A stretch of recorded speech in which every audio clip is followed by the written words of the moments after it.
Bambu orang lain ditebas sekali akan putus. Dia malah sengaja menebasnya 2 kali.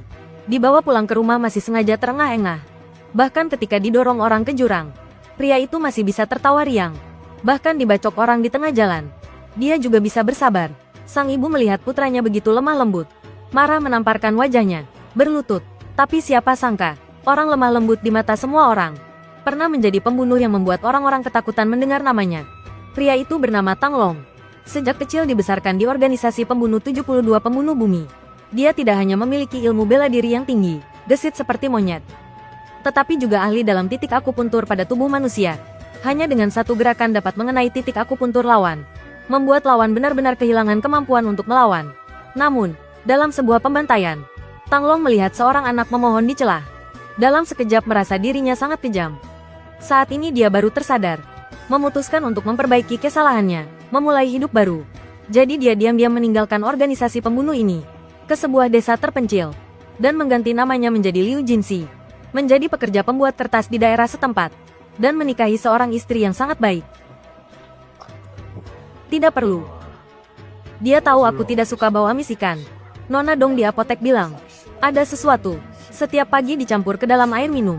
Itu merkuri, beracun. Tidak baik untuk kesehatannya. Lalu bagaimana jika punya anak? Kalau begitu lahirkan saja. Hanya saja hidup sedikit lebih sulit. Meskipun hidup tidak kaya, tetapi keluarga berempat hidup bahagia dan puas. Namun, pemandangan indah tidak bertahan lama. Hari ini tiba-tiba muncul 2 perampok di desa. Juga telah sepenuhnya menghancurkan kehidupan damai Jinxi. Kami datang untuk mengambil perak. Datang untuk membeli kertas ya. Kami datang untuk mengambil perak. Ada cendai tidak? Kami datang untuk mengambil perak. Mengerti tidak?